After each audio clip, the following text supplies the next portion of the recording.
Good morning, good evening, everyone, wherever you are. Welcome to another episode of Emerging Futures, What's Next? And today we are talking with the amazing Tom Chi. Hi, Tom. Hey, And let me tell you guys a little bit about Tom if you don't know yet who Tom is. Uh, Tom has a deep background in technology, robotics, search, social software, signal processing, and he has helped to build some things you might have heard of, like Microsoft Outlook, Yahoo Answers, Google Glass. He's currently trying to forge a trajectory for creating sustainable, regenerative world by working with top leaders, technologists, and social entrepreneurs. In the process, he made some interesting external interior process on the problems at hand and the conscious that requires to solve them. And this is what we are talking about today. We are talking about solutions, practical solutions to world problems. But before we dive into that, let me just tell you a little bit about what Tom did. Because when I was doing the research about you, Tom, I was like, whoa. So Tom, he got his first job when he was 15 years old, and he was doing astrophysical research on active galactic nuclei. Tom, you're 15 years old. This is your job? yeah, He's like, yeah, cool. It's amazing. He also uh, he basically created anything that interests him. He moved to studying star forming regions, and he put stuff into space. He built robots that won the World Robotic Soccer Competition. He was in dozen bands with songs on 20 albums. You can't even tell. He shipped several versions of Microsoft Outlook, and he's a comic artist. So, is there really anything that you have not done in your lifetime? yeah, tons and tons of things Like going what? on. Glass blowing, Latin dancing. There's lots of stuff. Hey, cat. Sounds cat. So, guys, usually we open this hangout and we allow you to sit with us in the film strip. Tom is on Wi-Fi, and I really don't want his feed to freeze and for him to drop off. So, what we're going to do is we are going to have a discussion, take your comments, and in the 30-minute mark, I'll share a link to the hangout in the official site if you're watching this on the event page in Google Plus, and you'll be able to jump in and just interact with Tom face to face. Um, so Tom, you moved from Google Glass and Google X. You were one of the founders, and you moved into sustainable solutions in developing countries. Can you tell me a little bit about that process? How did that happen? How did it happen? I guess there's a couple different things that led to it. I was definitely interested in that space for a long time, and I don't know how far you want to go back, but it's definitely Um, frustrating with how the world was organized for a long time. Then later in life, my wife was getting her MBA at Presidio School of Management, which is about sustainable development, and was taught by some folks that have written some pretty influential books in the space. So I learned a lot about what had been done, both thinking and action-wise, on it to date. And then later on, I had an intern at Google X named Elliot Hedman, who also happens to be one of the world-leading folks relative to quantifying human emotion. He can quantify all your emotions to three significant digits. Um, but at the end of the summer, like we were kind of finishing up. It was like his last week at the thing, and it was like our last face-to-face meeting that was scheduled. And I said, "Hey, Elliot, you've got 2 more years in your PhD program. Just tell me what you kind of want to do in the long run, and I'll help you out however I can." So we have that conversation, and then maybe after 15 minutes of that, we're kind of done. And then he's like, "Well, Tom, what do you want to do in your life? I want to help you out." And I said, "Well, I've been trying to get more into doing things around global sustainability." And from there, he introduced me to two folks. One is Mark Arnoldi, who runs Possible Health, and the other one is Daniel Epstein, who founded the Unreasonable Institute. And through Unreasonable, I've met dozens and dozens of social entrepreneurs, and that's given me a lot of different entry points to be able to work on global issues. I love that because when you and I first talked about having this hangout, knowing a little bit about your background, I was like, hey, let's talk about the future. What's happening? Robotics, technology, the knowledge graph, how everybody's going to have access to our brains and what's going to happen with that. And your reaction was like, why? Let's talk about actual solutions. And I love that because a lot of us still trying to kind of figure out where we're going and how technology is going to affect our lives. And you're down there really in the dirt making things happen. So can you tell us a little bit about the projects that you're involved with now? I know it's water, light, right? Am I close? Really everything. So if you guys are familiar with the Copenhagen Consensus, it's like a stack rank list of the sorts of things that are going to most benefit the 2 billion people living on less than $2 a day. And a quick summary is to say that I'm working on a large percentage of that. So things like food security and micronutrients and access to basic health care and electricity, clean water, all that sort of thing. But the more sophisticated answer is once you actually get out into the villages, then there's actually a different priority stack. So, you know, in the Copenhagen Consensus, like water, clean water is number one. It's like you could spend the least number of pennies to save the most lives if you worked on clean water. But if you go into the village, that's actually not what their priorities are. Like they've been getting, the same kind of water from the river for generations. So if you tell them, oh, you just need to do these two really simple things, and you're gonna be so much healthier, and your water will be so much better. They're like, I don't know what's wrong with our water. We've been getting it like this for hundreds of years. So so there's less of a desire from the village itself to kind of pull in solutions like that. So, and then there's the kind of slice of market-driven solutions, of public versus private type solutions. So if you go out into, like I was in this kind of mud hut in the jungles of Guatemala, and during the rainy season, normally to have a dirt floor has a mud floor. So imagine 6 inches of mud is your floor. Mm-hmm. And, I went to a number of houses where there's really only three things in the house: a cook stove, a hammock, and the solar electric box that my friend and his company were distributing to these remote villages. Now that means after eating and sleeping, the third priority was electricity. Yeah. And this is not necessarily what you would think. Like if you were to listen to the Copenhagen Consensus, you would say, well, it should be water, right? That's going to have your kids grow up the healthiest. They won't die of diarrhea, cholera, lots of waterborne diseases. But electricity was next. So Yeah. there's a second stack rank besides the Copenhagen Consensus, which is from the village perspective on out. Like the Copenhagen Consensus is from the Western world on in. Here's where we could invest that would save the most lives. From the village on out, you have a totally different stack rank. And that stack rank actually determines, like the first 10 in that could have market-driven solutions because there's enough natural draw from village on out to build market-driven solutions. The next 10 probably need to be public-private partnerships, and the 10 after that needs to be public services. So you're going to villages, and this is I'm really curious because when I was backpacking in South America after my service in the Israeli Air Force, we all take a backpack and just go. Um, I left Israel thinking that this is a standard of life and this is how everybody needs to live, and if you don't have this, you're probably miserable. And I go to Chile and I meet these amazing people. They are very, very poor, right? They don't have half of the stuff that we have, but they are happy and they're content and they have great family life. And it sounds like they don't need any of the things that I rely on, right? They'll be very happy without the internet. So it sounds like you're moving to villages and you're coming a little bit with our mentality of, well, you also need this, where they're thinking we're actually fine. This is a priority. So how do you convince people that the solutions that you see for them or that the things that you think that they need for a better life is really what they need for a better life? So I would correct you a bit, which is I don't go there and tell them what they need. Okay. When I say that they scrimped and saved to get the solar electric box, that's their choice. Hmm. Like they chose to have that be the third thing in there.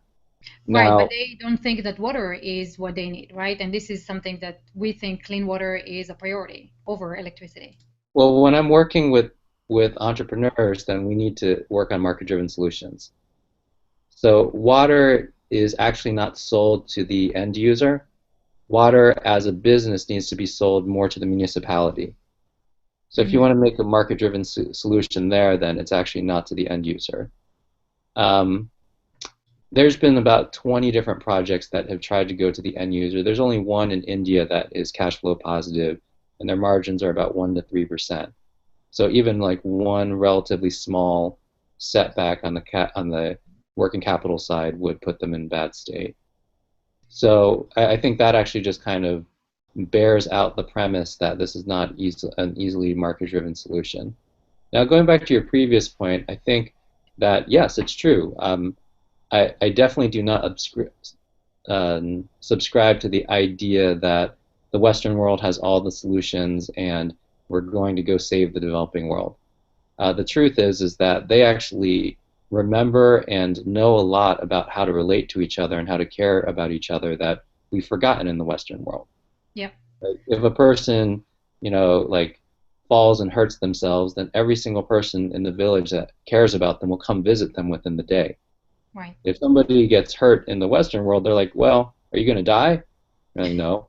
It's like, okay, well, I'll visit you when you're well then, right? Right. Like, and we also like live in these massive cities where we have, are within a couple miles radius of, hundreds of thousands or even millions of people, and we don't even know our next door neighbors very well.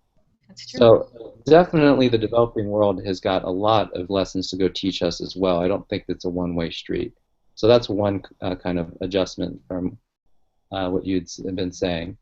Um, the other thing that I would say about all of this is outside of the things that I think that's exactly the difficulty of the Copenhagen consensus. It's too prescriptive and it's the Western world lens on what the developing world needs. The reason I've been working on this other list is I think that's actually way more likely how the world changes. Because then it's a cooperation between what the people in village want for real and what the Western world might be able to help to deliver. Um, that said, I will challenge you a little bit in that nobody wants their babies to die. Right. And that's a thing that happens quite a bit. And actually, a lot of women don't really want to have 5 or 6 babies because some of their babies will die. Hmm. And, a lot of people, both women and children, who will often need to end up spending a lot of their time gathering firewood or dung chips or dirty water, would actually rather learn something than have to do these super menial tasks every day. So as much as they find, a lot of joy and happiness in different aspects of their lives, I will also say that it's not a walk in the park. You Yeah. spend as an 8-year-old girl, if you spend 4 hours a day collecting yak dung so you can have a way to cook, it's not really the best life. Yeah, yeah, that's true. So that brings us to kind of like figuring out how we make the entire world better, right? Like, how do you connect the developing countries with the Western countries, and what type of technology? And it's interesting because the mindset of the West is a little bit capitalism, right? Like, is this going to make me money? If I'm going to invest in developing countries, how do I make my investment back? And you're talking about, when you and I were talking before this hangout, you were talking about moving away from product to service, right? So can we talk about that shift? Well, that's one shift to go talk about, and you also mentioned capitalism. So a very quick thought on that, which is in a lot of the West, we've made capitalism into a religion, which is it is not. Capitalism is a tool, like a hammer, and a Hmm. hammer can be used for incredibly constructive things like building a house.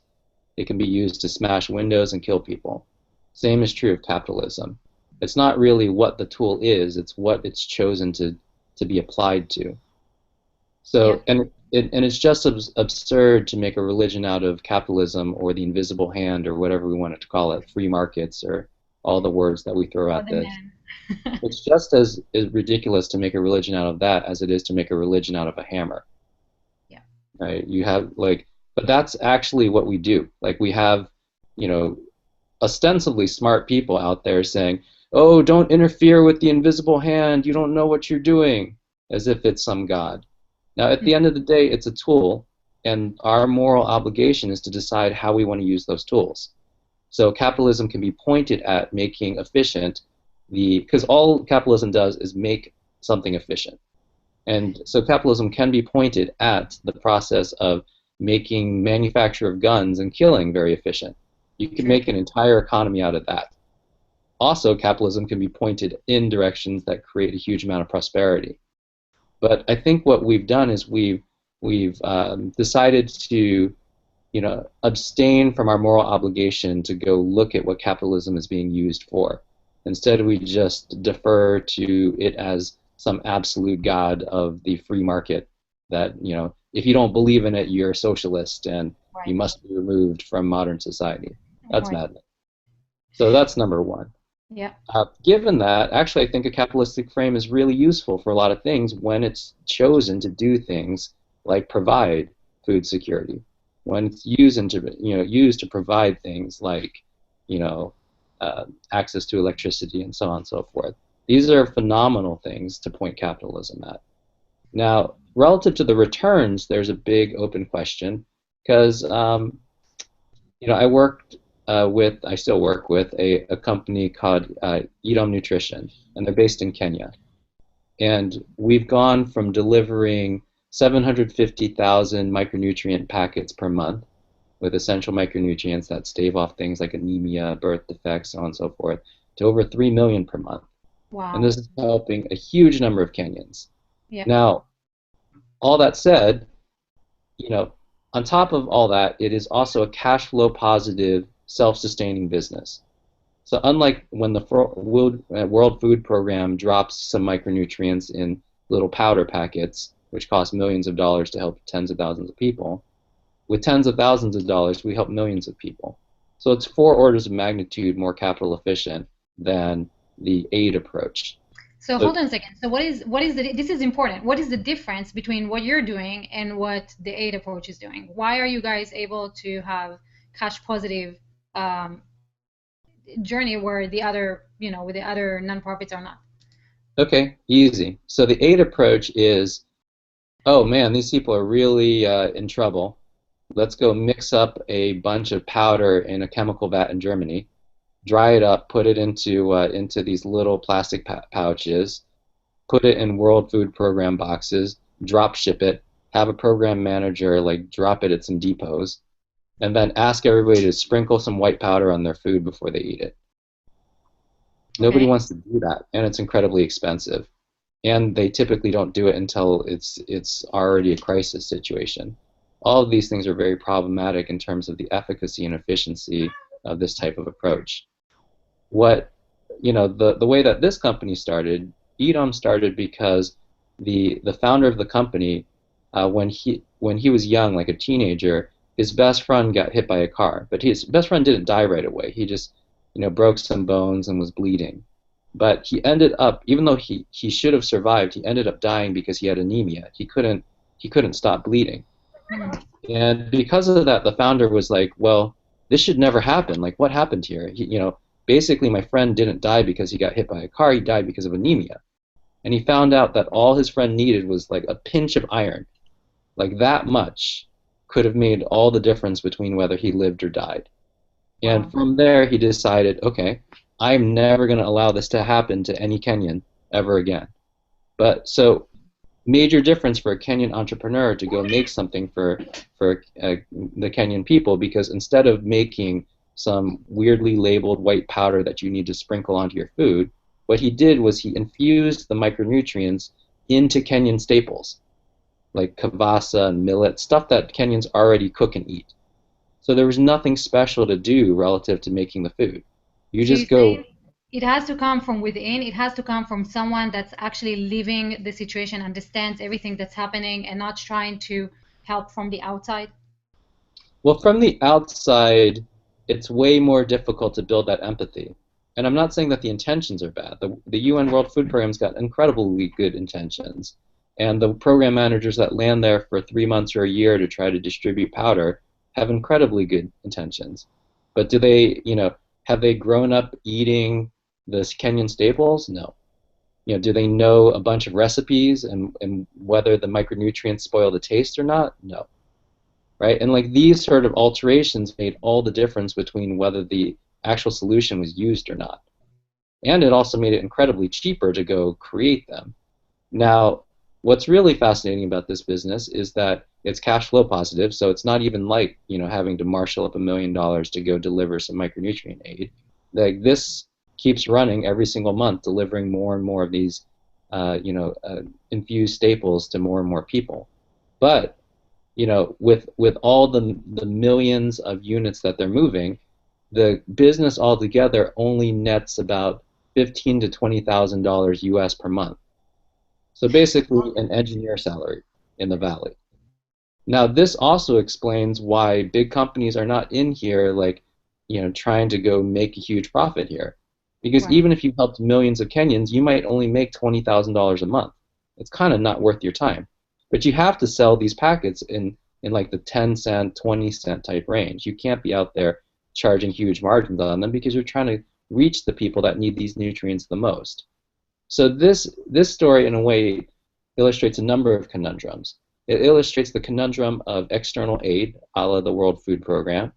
It illustrates the conundrum of trying to do it with, a big player like Coca-Cola or, some other multinational with good distribution reach, because they couldn't make enough money for it to even matter to them. And oops, it also kind of highlights, some other ways that you could approach this that might be more effective.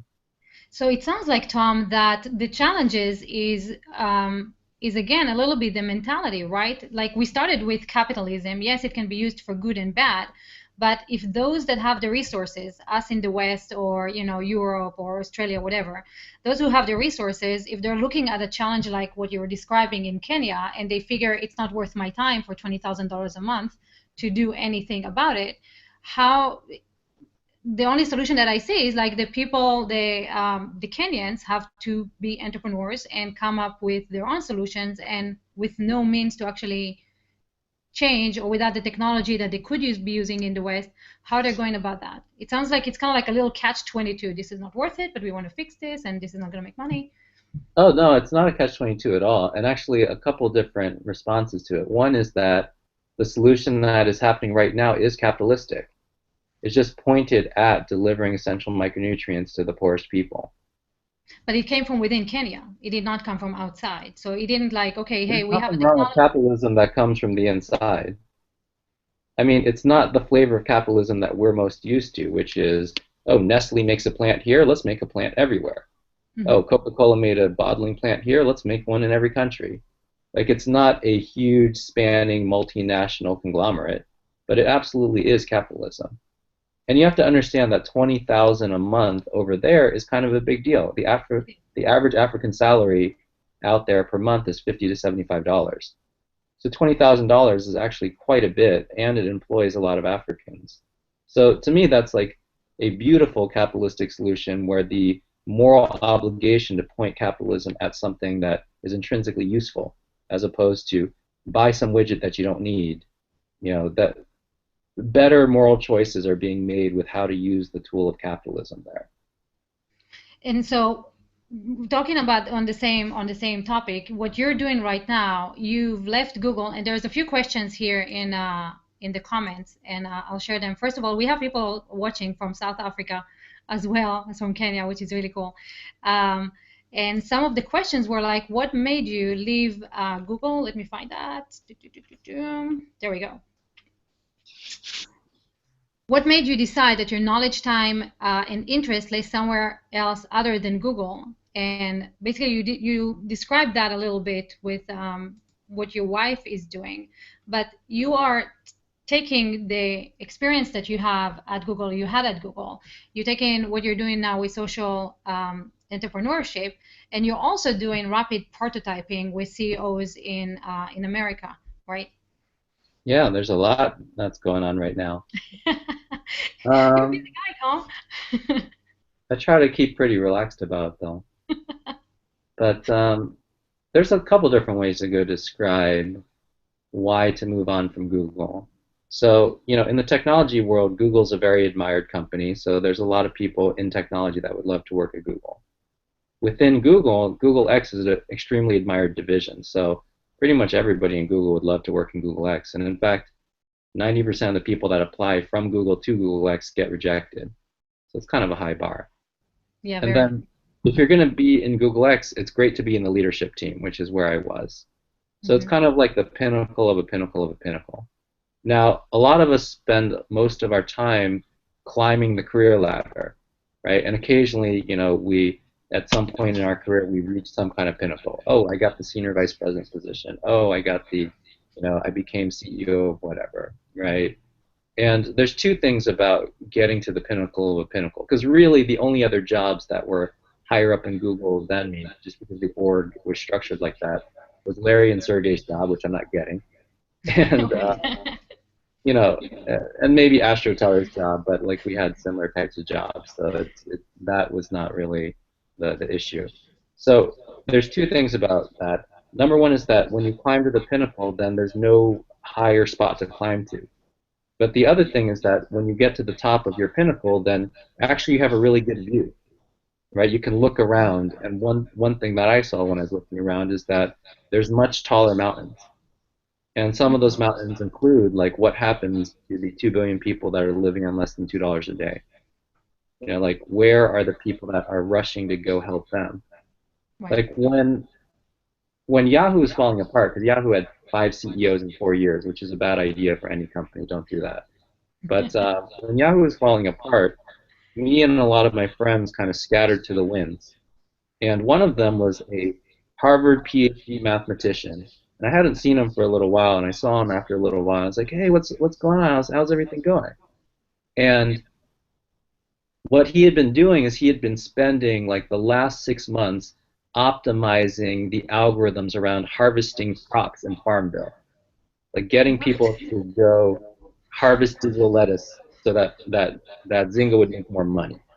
Now you Wow. think about it, how few people get to go to Harvard? How few people are smart enough to get a PhD in mathematics? You're like talking about like 0.00001% of the world gets the privilege of that type of education. And that education, was being applied to harvesting digital lettuce when there are real people in the real world that need real lettuce, Yeah. and that intelligence is not being applied there. Now, ultimately, the point is not to go judge any specific person. It's that we've created a system where that's a completely rational choice right now.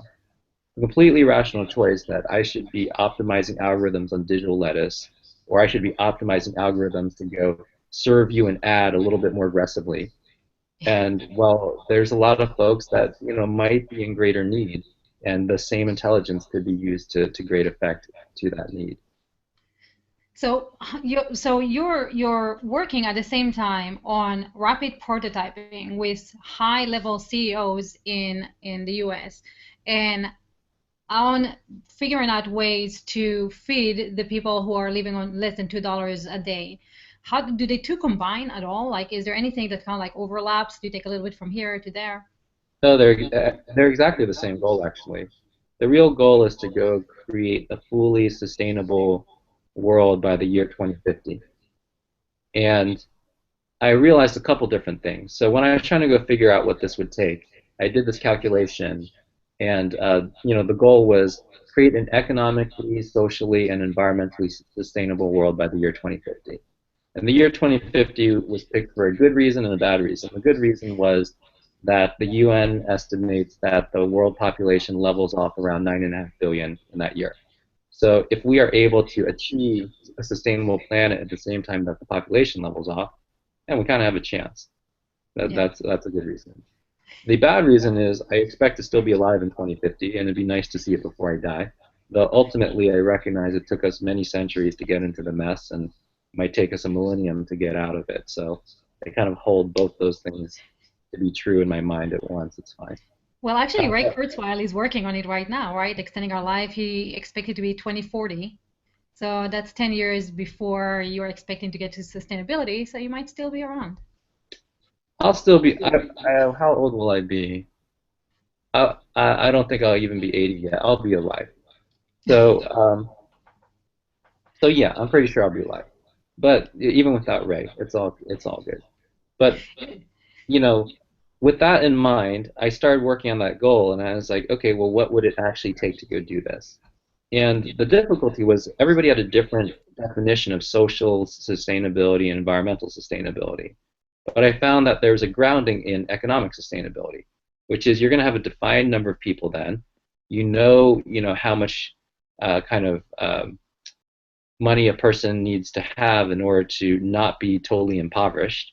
So you can define, like through a simple population distribution and wealth distribution, what it would look like to be economically sustainable at 9.5 billion people. And via simple calculation, it turns out that we would need to have an economy that's about 5 times larger than it was in 2010, which comes out to a cumulative annualized growth rate of 4% per year between 2010 and 2050. We've actually been very close to 4% per year for the last couple of years, so that part's actually chugging right along.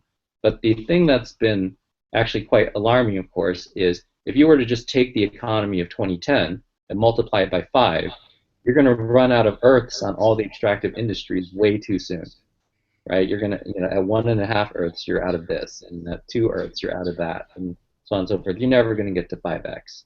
So clearly, you need to dramatically change the economy in the process of growing at 5x. Now, I struggled with that for about another day and a half until I realized that there's really only 4 outcomes. Um, so there's about 17 or 18 industries that collectively make up 95% of the global economy. And there's only 4 outcomes to each industry between now and 2050.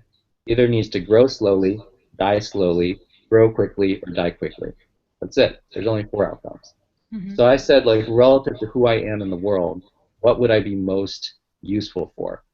And even though I'm very, I'm not bad at like running a large organization and being a steward of a thing, I'm uniquely good at making something grow quickly by making something else die quickly. So I wanted to kind of jump into the places where that could happen. Now, in order to actually get this stuff implemented, that same thing about that global economy, 17 major industries make up 95% of the global economy. There's another stat that you can look at, which is 737 companies have a direct influence on 80% of the global economy. If you then add in the governments of the 200 countries that exist in the world, there's fewer than 1,000 organizations that collectively impact almost 100%. And if you could change the minds of the leadership in those 1,000 organizations, that's one of the highest leverage activities that you could do for global sustainability. So that's the top-down part of it. Then the bottom-up part of it is, well, once you've changed the mindset, and you need to do both at the same time, which is why I'm working on both of them in parallel, as the mindset is changing, you also need to have solutions that they can plug into. And this is why you need to get your hands dirty, because we don't really have a solution for clean water everywhere. We don't Yeah. really have a solution for healthcare everywhere. We don't really have a solution for electricity everywhere, even if the mindsets were changed. So you really need to do both at the same time, and I call it the innovation sandwich. It's like the top down and the bottom up simultaneously gives you a much greater ability to change the whole. So you're kind of giving me a little bit of hope, actually. So it's good to talk to you. I'm looking at the world, and there's a lot of innovation in some parts, but there's a lot of war still, and a lot of stereotypes, old opinion, religion gets in the mix. We kill each other for cartoons, and at the same time, we have SpaceX. So it's kind of like you're right. We need to change the mindset of so many people in the world. It just doesn't seem like it's catching on. So are you saying that we're starting with the leaders of the corporations, the leaders of the churches and those organizations, or the leaders of countries, and we're trying to change the mindset? So you got to change the mindsets where you can change them. And, you know, man, there's so many interesting things to say about this. But when any new thing is being created, not everybody gets it to start. Yep. It's always 1% that gets it before 5% that gets it before 20% that gets it. So what you look for first is, what are the leaders in big organizations? What are the leaders of countries? What are the leaders of these places that already have some kind of desire for transformation? That might only be 1%. Do you see those? Like, do you see any countries, any leaders in countries today that do have the desire for the world that you're seeing in 2015? If you've ever seen the president of the Maldives speak, he's like a leader from the future, unstoppable. Politicians, though, are a little bit tougher to do because they come from backgrounds that are tend to be more powerless backgrounds, like law. Because in law, you don't create anything; you just interpret and enforce, right? Ah, Engineers like create stuff, artists create stuff, designers create stuff. So when those sorts of people are in leadership positions, well, they naturally say, well, let's go create stuff to do things. When lawyers are in positions of power, they're like, well, let's argue to do things. right. That's what I know how to do. No, and I'm not trying to say that, like, that's just what the profession is. Like, lawyers don't make new laws. It's actually kind of that simple. Yeah. So, and this is not to say it's not a useful profession, useful for many things, but not so good for creating a new world. Um, but, like, I think there are some leaders like that. Definitely in corporations, we're seeing leaders like that. And, you find that 1% first, and you start to work with them and help them transform their thinking and get them to do, dramatic, phenomenal work. And then as that happens, more and more people get interested in how did that phenomenal work happen? And that is when the 5% get it. And once you get that going, then the 20% get it. But it's going to take several different rounds. Like the 1% round will probably take, 4 years. And then the 5% round will take another 4 years. But that's how things catch on. So is this kind of difficult when you're coming from rapid prototyping, going like, okay, I can show CEOs how to create a company, 10 companies in 48 hours with products, send them to market, sell them, and figure out what's feasible and what's not. And then you're looking at the world and you go like, well, the 1% is going to take 4 years to change the mindset. No, that actually sounds about right to me because mindsets are things that need to shift through direct experience of a human being. Like atoms for me are easy. Like I was a physicist, I was an engineer, I was a designer. Like moving around atoms is pretty easy because they just follow the laws of physics. You want them to move from here to here, then you apply a force that allows you to move from here to here. Neurons are a little bit more interesting because you need to go kind of have your neurons shaped through a series of experiences. And as much as I can move atoms, faster and faster, I can't move neurons faster and faster other than to find the most effective psychological debugs for the moving of neurons. I have another kind of, approach, which is the way that I move neurons often is by moving atoms, right? So, if I have this spoon here and I wanted the spoon not to exist, I can think as hard as I want, but the atoms are going to win. Similarly, if I work with a CEO and they feel like, oh, this sort of thing is impossible, this thing is impossible to solve or impossible to build, but I help him and his team build it in 2 weeks, then all of a sudden these atoms are not going to leave. And Right. it's clear that some other mindset is possible relative to the creating of things, as much as their neurons don't want to accept that. Now, if I did this as a neuron to neuron argument, where they're like, oh, we have one way of working and you have another way of working, and we're just going to argue it to see whether, in the neuron to neuron space, one of us is going to prevail, then that's fleeting, right? The next day you'll hear some other methodology, agile plus plus, and you'll be like, oh, that's better than this. And it just will confuse you. But if you end up using a way of thinking to be able to move atoms in a different way very quickly, then that actually holds. It is a very kind of unusual pathway to do psychological debugging. I love that. I want to jump into some of the questions that people are sharing in the comments. But before that, Tom, it's obvious you've been called a child genius. It's obvious that you are thinking on such higher levels. And I have to ask you, growing up as a little genius that you are, how did that feel? Was it a little bit kind of like people don't get me, or how do I communicate my ideas to them so that they do get me? Or did you find like a little group of people that do get you? What was that like? Hmm.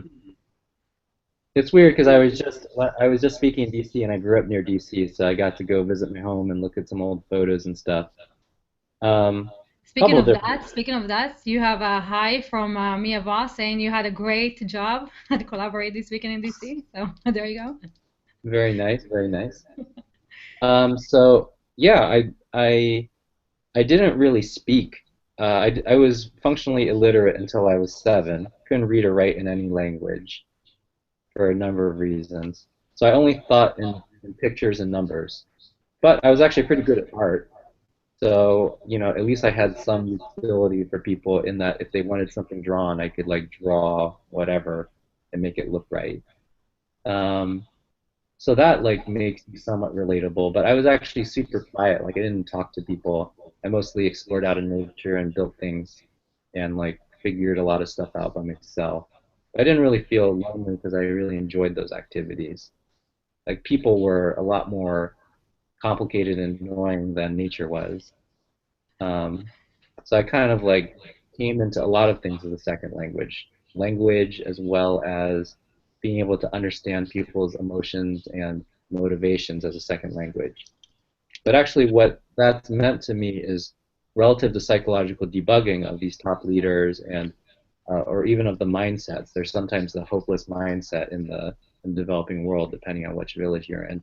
Like because it's a second language, just like sometimes people go to a second language and they end up knowing the grammar better because Mm-hmm. they have to know it technically. They Yep. say, oh, well, you're not using the past participle correctly. It should be so and so. But somebody who just grew up like that just says it and like, oh, I didn't know that was not grammatical. Well, similar to that, like because emotionality and psychological motivations are a second language to me, then I'm actually a lot more structured about the way I hear and think about them. So it helps me debug the way that people are thinking more easily because it doesn't I have like a little bit more of a technical map of it. So it wasn't very much um, it doesn't sound like it was a horrible childhood of a isolated genius who's not being understood. It sounds like you actually found a lot of joy in doing things by yourself and then slowly trying to figure out people and their emotions. Well, the way I would describe it is it was not a terrible childhood because I didn't interact with anybody for a while. And then as I got older, like around 10, 11, 12, when I started becoming more aware of the world, it was actually horrible because I was like, who made all this stuff? It's terrible. Like I grew up, like toward the end of the Cold War. And people were still talking about mutually assured destruction and like people rattling sabers at each other threatening to blow up all of humanity. And I was Mm. like, how did you guys make something so screwed up? So that part of it was actually incredibly painful because I had kind of emerged from spending most of my time with nature and building machines by myself to like then see when human beings actually do interact with each other that they're incredibly cruel to each other. Yeah. So I really didn't get humanity for like a while, like 10 years almost, maybe 8 or 10 years, like between 10 and 18. I was like, you guys are all just messed up. And during that time period, I was like a cynic. I read the existentialists. I like was very cynical about the future of humanity. And then one time, one day when I was 17, I heard the phrase that a cynic is just a frustrated idealist. Mm. And it took me a while to go think about that phrase, but after about a year and a half of like thinking about it and processing in various ways, I was like, maybe that's true. Maybe I just think, I'm so cynical about the world because at some level I really am an idealist. And if I am, what are my ideals? And then Mm. that kind of led to an entire unfolding over many years that's also related to this work. And so now you have restored your faith in humanity, or you're decided that you're going to change the world and it's going to be better because you're involved in it. Well, I think it's like faith is probably the wrong word. It's like faith is like a very passive position to it that, oh, humanity's just going to sort it out. But like you know, and it wasn't necessarily the restoring because I didn't have it at all for a while, right? So I think it was just like the recognition that there are pathways. And it's just like anything, like before the microprocessor was engineered, it's not like, oh, I have faith that there will be microprocessors. It's just that when people started making the first couple gates, they're like, I see a pathway. I see a pathway where instead of having 4 gates on a chip, we could have 1,000. Or, instead of 1,000, we could have 1,000,000. Right? So similarly, like, I don't have faith that this will automatically happen, but I see a pathway now, which is quite different. And actually, it's more exciting for an engineer to see a pathway than to have faith. Yeah, because you actually create it, you actually make it happen. You Well, have a you're part going in to it. be involved in it. Like there was millions of people involved with creating microprocessors as well. Yeah. Let me take a few questions from the audience. Anita Wilson is asking, Tom, do you feel the new pinnacle for today's society may be entrepreneurship instead of accelerating in traditional businesses realms? And if so, what areas do you see the fastest growth in outside of technology?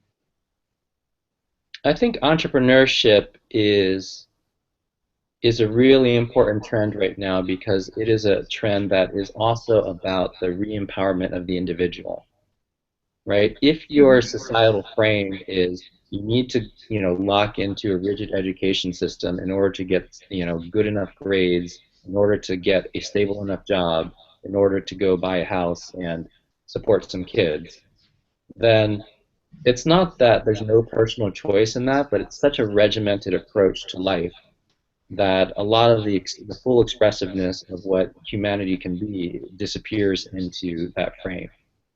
But the entrepreneurial frame intrinsically says, hey, do you see a problem that you want to, change? Do you see something that could be added to life that would enrich lives for others?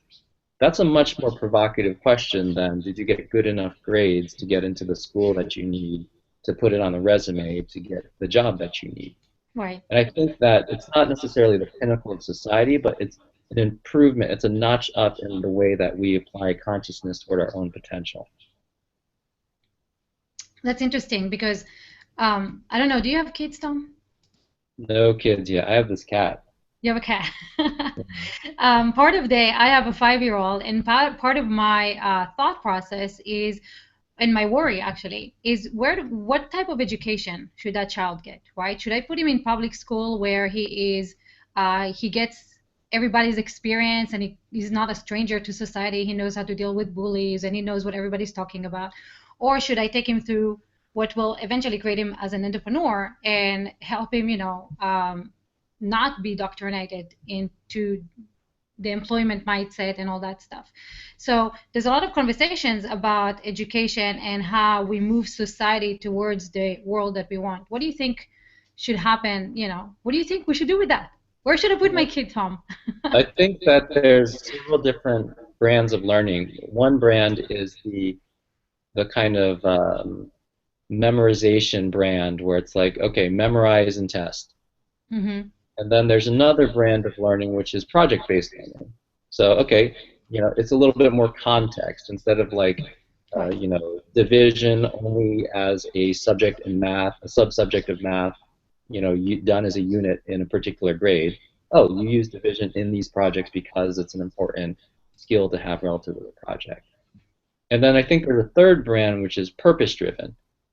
And purpose-driven is like, what do you actually want to create in the world? What would help your community? What would help, like expand what you're interested in?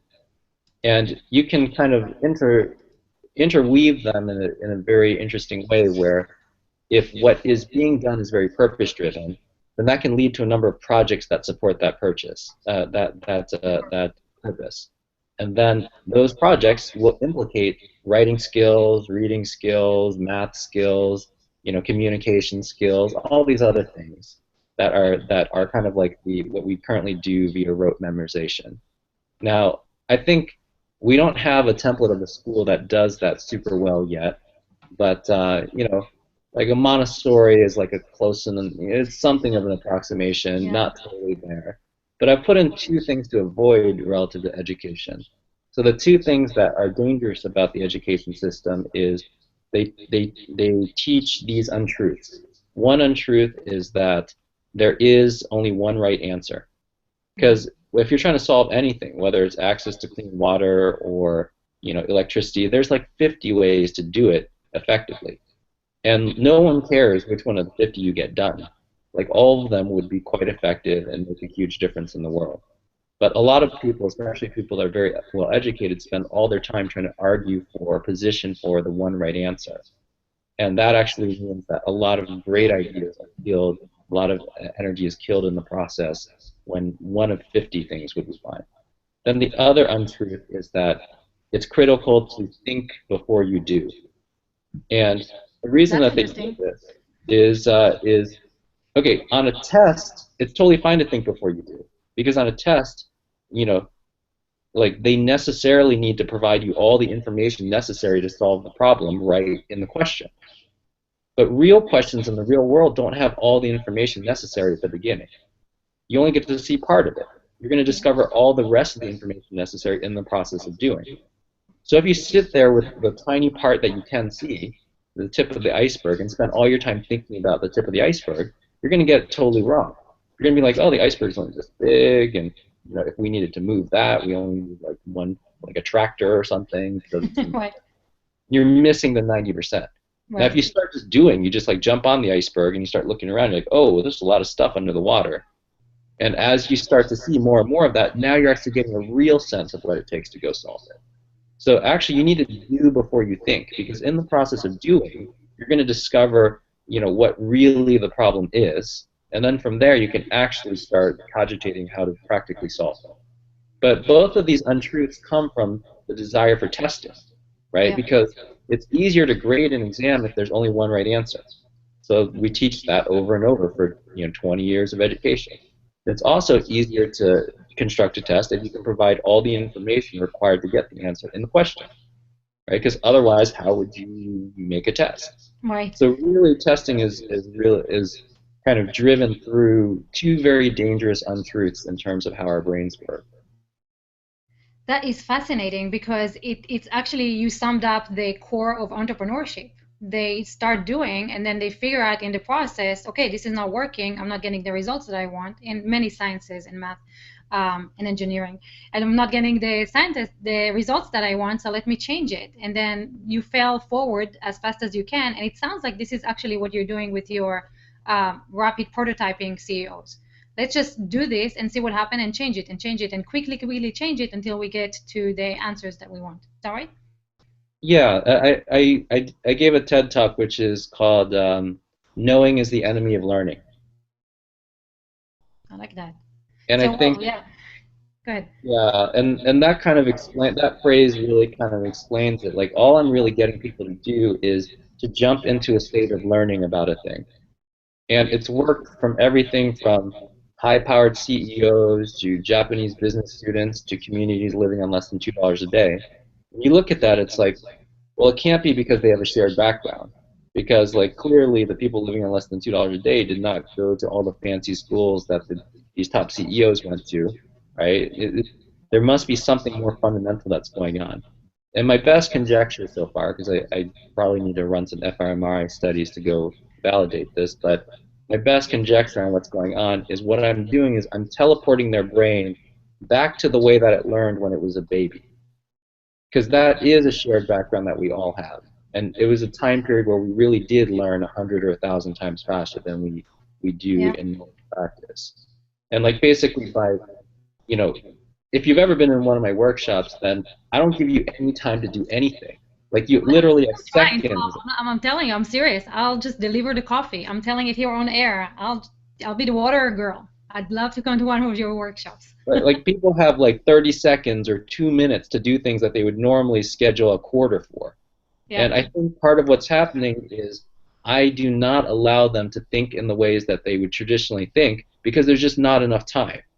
And then once I kind of shake them out of that pattern of thinking just by highly constraining even the possibility of doing that, then you can start molding them into that fast learning process again. I love it. Let's take a few more questions. Uh, what do you think about the advances in material science, such as superconductivity, without cooling to provide energy distribution, will be pivotal in your equation for sustainability? Yeah, I'm actually super interested in a number of things related to energy and thinking about what I can share. The third thing that I didn't even mention was besides working with top leaders and at the village level, the third thing I do is I invest and advise in startups that are doing transformative technologies, like what's the future of energy, um, you know. So superconductivity in particular, I think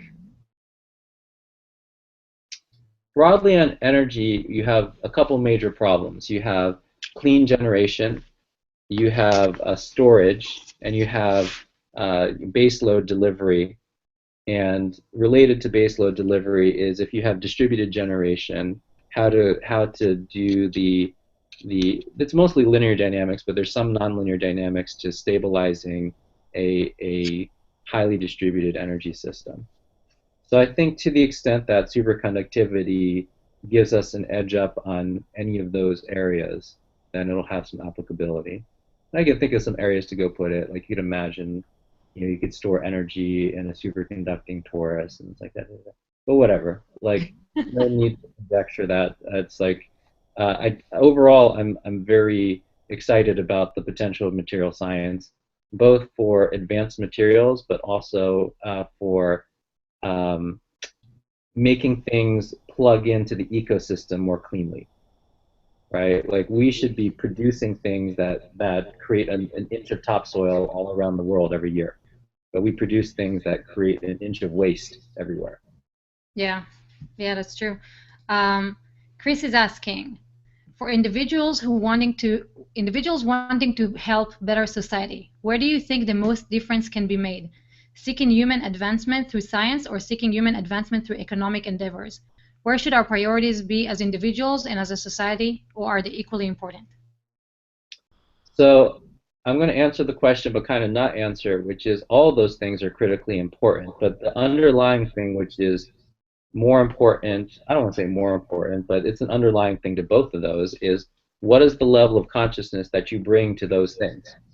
Mm, Right? Like you can go make a bunch of pet science projects, like let's reanimate the woolly mammoth, and it's like, okay, well, that's kind of clever, that's fun. But it's like, how many people's lives will you know, improve with that level of consciousness? I don't know. Similarly, economically, you can bring a level of consciousness, which is like, man, I got super rich, I'm a billionaire, screw you guys. Or you can bring a level of consciousness where it's like, what would it take to help a billion people, not to give me $1 billion? So I think like the more fundamental thing than whether you pick science or economic pursuits is what's the level of consciousness you bring to the thing that you really want to do. do you think that you have to get higher on the Maslow hierarchy in order to get to that level of consciousness? Higher on which hierarchy? Maslow. So we have to get beyond our basic needs. We have to have all our basic needs met, sense of security, and then we can start thinking in that level of consciousness where we think about the entire world and not just our own needs. I don't think so. And I would say it helps, but I don't think it has to be. Like Maslow's hierarchy, says like is a model, and the model like implies a type of sequence to it. Hmm. But there's people that are in refugee camps, so they don't have security on food or housing or all that sort of thing, but they sing, and the singing lifts their spirits. And you could say, well, they're trying to self-actualize through singing. Like, how can they do that when they don't know if they're going to eat tomorrow? Now, at the end of the day, like we can operate at all these different levels of the pyramid. Look, if you're missing food, trust me, it's hard to be happy every day, right? So I'm not saying Yeah. that it doesn't help to have those things, but it's definitely not an enforced sequence that you can't, really offer something beautiful even if you don't have everything below a certain level of the pyramid. I get that. Um, I want to get to a few more questions before we run out of time. So Randy is asking, you have talked about helping people out of poverty and building sustainable systems for water, food, and electricity. For our world to be sustainable at a global level, does the standard of living in the West need to be lowered significantly, or do you think that more sustainable systems will address the resource depletion inherent in our current lifestyle?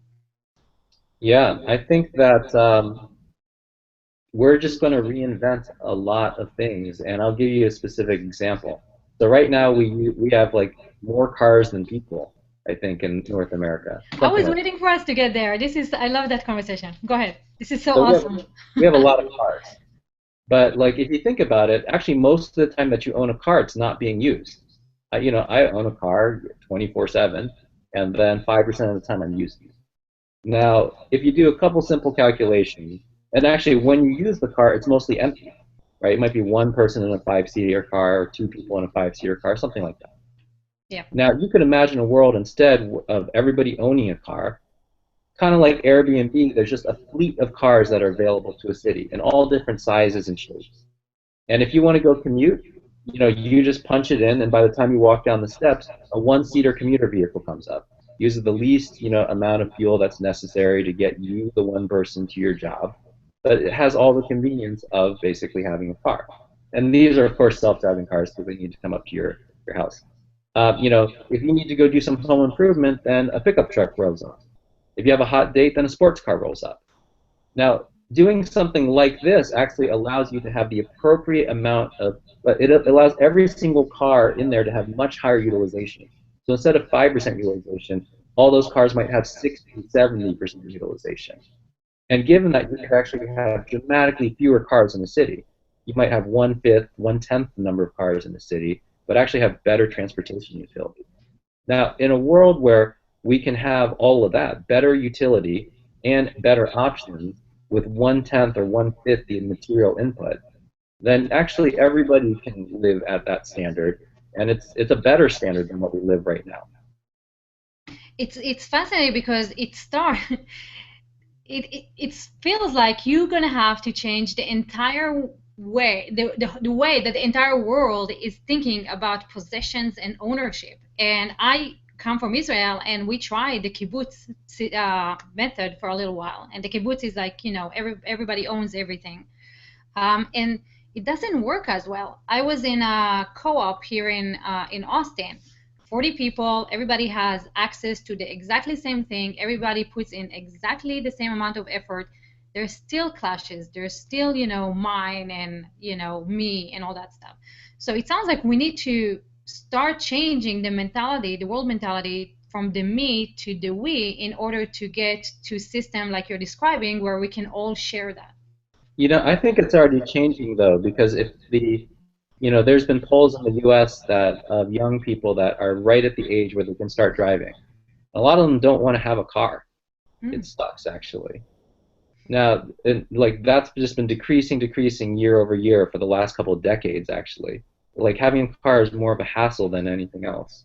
Now, and another thing is that there's the whole Airbnb effect, which is, I live here. My wife is in Hawaii right now because we own a place in Hawaii. And I look at this and I'm like, okay, well, I'm paying these mortgages in San Francisco and Hawaii, which are not cheap. For the same amount of money, I could have lived in 100 exotic locations in Airbnb in my lifetime. Like literally the same amount of money. So if you're talking about the utilization and the life experiences that you might have for the money that you spend, actually we kind of do better off, not owning any of those properties and, spending 6 months in Bali and then 6 months in Tokyo and 6 months in Rio de Janeiro and 6 months in whatever. It costs the same freaking thing as Yeah. having a mortgage in Hawaii and San Francisco. So it's not even so much about like giving it all up. Like a kibbutz is like all the way back down to the earth, like don't even care about any material at all, right? Like this is, actually you want to have a hot date, then have a sports car come up. But you don't need to own that sports car. You want to go hang out on the beaches of Bali? Absolutely, go there for as many months as you want. But you don't need to pay the mortgage on that, and then when termites start to eat your house, have to go, call in the termite inspectors, right? So I actually think that there's a space where the experience of life is actually much richer, but the material requirements of the experience of life are much smaller. So wouldn't that be a challenge for all those who are creating the sports cars and want each one of us to own one so that their stock increases? Wouldn't that be a conflict of the powers that be that actually don't want us to get to that type of society? Oh no, it's the best thing ever. Like I think I mentioned this at Success 3.0, like the work that we're doing in Guatemala, it's changing the dynamics of how we invest in those solar electric boxes. Because if we can, because it's a service business, if we can put in $5 more into the build of the cost of the build, but it extends the life of that box by a month, it's completely worth it. So we're building one of the most expensive, best solar electric boxes ever built because we want it to last 10, 15, 20 years. Instead of most consumer electronics are you have the incentive to make it the cheapest thing that will last long enough until the next upgrade cycle. So like literally you have to upgrade your cell phone every 2 years because cell phones hardly last 2 years. Yeah. You're lucky if it lasts, 18 months, 2 years, it's got a cracked screen and a button that doesn't press anymore. 2.5 years, you just have to give up. These solar electric boxes, you could just be running them forever. And similarly, the beauty of a service industry is you're not beholden to, the next version destroying you. If the iPhone 7 is a flop, Apple's in huge, huge trouble. Yeah. But if instead, that like you were in a service industry, like you sold electric boxes, it's like a very stable revenue stream that you can keep upgrading your baseline hardware out of. So your fleet of self-driving cars, okay, the ones that are 15 years old are getting a little old. Let's retire them, recycle all the materials, and release, a new set of those. But not enough for every single person to have one. You release enough it's 1/15 of your fleet, so you release that much, and then you cycle it out and you release that much, right? These sorts of things, like way more materially efficient, uh, way less waste, and way more stable revenue curves. It's not like, oh, if the Ford Focus 2015 doesn't go, we're screwed. This is like, Right. no, very stable revenue curves. So we are right on time, actually a little bit late. Let me finish with this question. It's kind of like, what is the world that you want to see? How do we get to that 2015 idea of yours? That I'm seeing a different question. It says, what is Yes, your it is a recommendation? different question. I'm combining both together. Okay, so can you ask it again? Yes. So Michael is asking, what is your recommendation formula for a self-generated system for a higher consciousness development structure? I'm Yeah. combining that with, if we get to a higher consciousness, I'm assuming that's going to get us to the 2015 idea that you have. So how do we get there? What do you say? Like, what does the world need to do, us as individuals, companies, in order to actually get to 2050 with the idea that you have in mind? It's pretty easy. It's just actually to stay in an ongoing state of learning. And a very simple practice for it is that on Friday morning at 10 a.m., you didn't think this would be this specific, but it's very specific. At Friday morning at 10 a.m., you mark out 30 minutes. And during that 30 minutes, all you do is you look back on the week, because it's Friday, and you write down like the bigger things that you accomplished, you or your team. Like if you're running a big organization, you can write down what your team accomplished. And that'll typically be, I don't know, 3, 4, 5 things that you guys accomplished. So it's not like a little thing like I sent an email. It's like, oh, we did these performance reviews, we did whatever, right? Like write down the 3 to 5, bigger things you accomplished in the week. Then in the column to the right of that, write 10% better, and then underneath it, next to each item, write what is the experiment that you could do next week that would help you do that 10% better. Mm. And there's a very specific reason that you do this at Friday at 10 a.m., which is if the experiment that you wrote is really easy to do, Friday is still a work day. You can actually just get the experiment going. You can walk around to the 3 people that are involved and it's like, hey, next week we're doing this, this, and this. Right? Done. Yeah. Experiment checked off. Or if the experiment is actually kind of hard to pull off, now you have the whole weekend to think about it. So by the time you get back on Monday, you can still implement it. So what I do every week is I just write down the 3 to 5 things, write down a 10% better experiment, and with that, then I keep on continuously improving on the thing. Now, if you integrate it week over week, you get 10% better week over week for 52 weeks. It's like 137 times better or something. It's a lot better Yeah. than it's not 10% better once it's compounded. And even if you miss a couple weeks, it's fine. You're going to be many, many times better than you were before. Now, the hack behind this is not even the technique itself. The hack behind it is the phrase 10% is very powerful for 2 reasons. One is we either tend to do something well enough, and then we say, oh, I'm done with it. I don't even think about it anymore. I'm doing it well enough. So let me never improve it. But even if you think that you're doing something well enough, if I come to you and say, oh, it only needs to be 10% better, you're like, oh, I can imagine, even though I like how I'm doing this, I could do it 10% better. That's not that much. So it gets you out of the state of saying, I'm doing well enough. Let me try to open my mind and be a little bit better. The other reason that 10% is such a good hack is the other state, other than doing something well enough, is we're nowhere close. And a lot of times you want to do something and you're nowhere close, and people are like, oh, we need to be 100 times better. They like can't even imagine being 100 times better. But if you start saying, no, you don't even need to touch that yet, just start with 10%, then the thing that seems like, oh, it would be impossible to achieve becomes like, oh, that's kind of practical. Let's at least think about it. Now, I if love you it. do this technique, then the main outcome is that it gets your brain out of knowing into learning. And the more weeks that you stay in the state of learning, the more capability that you have to go create the world that you want within your sphere, your community, your nation, for the whole world ultimately. So that's really the only thing that needs to get done. I love that. It's so simple, and yeah, I can see how simply effective it can be. So yeah, I'll definitely do it myself. Thank you. Yeah. Um, Tom, should we share the way that people can get in touch with you? Sure, yeah. Okay, so guys, yeah. You can paste the URL or something, it's all good. Mhm. So I'll share that in the comments.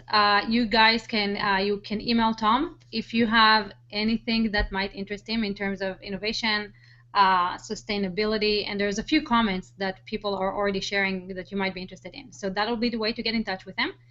I want to thank everybody for watching until now. Thank you so much for your comments and your engagement. I'm sorry you could not come into the hangout. I just didn't want Tom to drop off. Tom, thank you so much for everything you shared with us. There are already comments saying that they're going to share this. This is so valuable. So thank you so much for everything that you do here and in the world. Yeah, no problem at all. And it was so much pleasure to watch you petting your cats the entire time. It's amazing. It's pleasing to me too. Good job, Kat. So thank you guys. We'll see you in 2 weeks.